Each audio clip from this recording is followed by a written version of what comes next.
इस वीडियो में मैं कुछ आपको बताना चाहता हूं। हर चीज करने के लिए लाइफ में एक कहानी का होना जरूरी है, एक स्टोरी का होना जरूरी है, और वो स्टोरी को ड्राइव करने वाले फैक्टर का होना जरूरी है।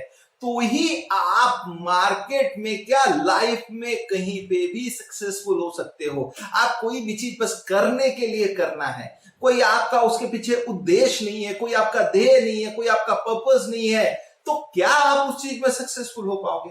आप देखो इंडिया में मैक्सिमम लोग जॉब करते हैं, बस भैया पैसा कमाना इसलिए करते हैं, सुबह जाते हैं शाम को आते हैं, रोज जॉब को गाली देते हैं और फिर भी अगले दिन जाते हैं क्योंकि मजबूरी है। अगर क्या आपकी भी ऐसी कोई मजबूरी है तो आप उस मजबूरी से बाहर निकलना है, या कोई आपका बड़ा पर्पस है, आपको पूरा मैनकाइंड को बदलना, आपको पूरे देश को बदलना, आपको पूरे वर्ल्ड को बदलना, उसके लिए मुझे पैसा कमाना है। तो हर मार्केट में पैसा कमाने के लिए आपकी स्टोरी का होना बहुत जरूरी है। भैया क्यों मैं पैसा कमाना चाहता हूं, और आपका अगर आप बहुत दिनों से मार्केट में हो तो आज तक का आपका एक्सपीरियंस क्या है, क्या क्या आपने किया और उससे क्या क्या रिजल्ट आपने पाए, और क्या आपको चेंज करना है। और अगर आप नए फील्डर हो तो भी आपके लिए पर्पस होना जरूरी है, और वो पर्पस को साथ में लेते हुए हम कुछ समझने की कोशिश करेंगे। तो सबसे पहले आपकी स्टोरी समझाने के बाद मैं कुछ थोड़े से शब्दों में अपना कुछ एक्सपीरियंस आपके साथ बयान करना चाहता हूं। मेरा शुरुआत मार्केट में 2004 से हुआ था। 2000 से 2008 तक का मार्केट का, इंडियन मार्केट का सबसे बढ़िया बुल मार्केट था। तब तो भैया कोई भी चीज को हाथ लगा लो वो सोना बनने वाली है, ऐसा समय था।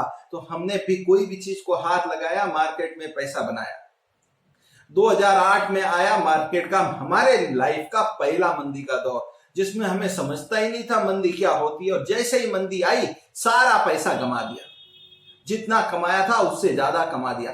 फिर मालूम पड़ा कि भैया मार्केट में अगर आपको सही से अगर करना है तो दो कुछ साइंस है, फंडामेंटल टेक्निकल, उसको आपको समझना जरूरी है। हमने फंडामेंटल टेक्निकल की स्टडी की, लेकिन स्टडी करने के बाद में भी होता क्या था, हम ट्रेड करते थे, 2 में फायदा होता था, 5 में नुकसान होता था, या 2 में फायदा होता था, 1 में नुकसान होता था। जिसमें 2 में फायदा होता था उसमें तो जल्दी निकल जाते थे, जिसमें 1 में नुकसान होता था उसको अपने ट्रेड के पास पकड़े रहते थे। कुछ एनालिसिस मालूम भी थी भैया स्टॉप लॉस लगाना है, लेकिन ये नहीं समझता था, उसको इंप्लीमेंट नहीं किया। और वो इसको इंप्लीमेंट नहीं किया तो होता क्या था, वही कहानी दोहराती थी।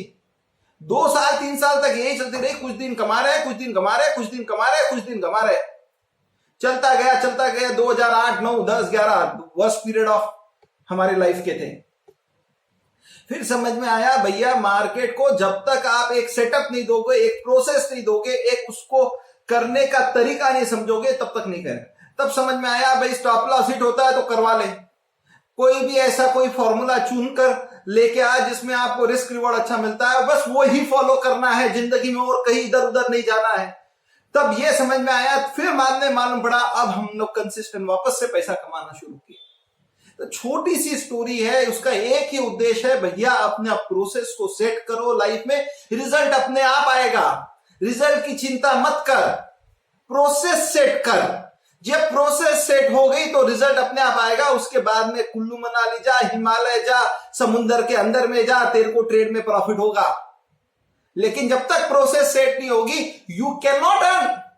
तो ये छोटी सी मेरी स्टोरी है। अब आपका समय है, आपको भी आपकी एक स्टोरी बनानी है, आपको भी आपके रूल्स बनाने हैं, आपको भी एक रेगुलेशन बनाने हैं। जब तक की अभी की स्टोरी है वो लिखो, अभी लिखो, और वो स्टोरी लिखने के बाद में एनालिसिस करो कि अब मुझे किधर इंप्रूव करना है। और बाद में जब भी आप कोई कोर्स करो तो उसमें से जो अच्छे अच्छे पॉइंट्स है वो उठाओ और उसको अप्लाई करो। एक चीज हमेशा याद रखना, एक चीज 1000 बार करने से हमेशा डरना, ताकि 1000 चीज एक बार करने से। कृपया करके आपको पेपर लेना है, पेन लेना, अभी तक की आपकी स्टोरी लिखना है, और वो स्टोरी को जो भी उसमें शॉर्टफॉल्स है वो फाइंड करके उसका रेक्टिफिकेशन ढूंढना है। शुक्रिया।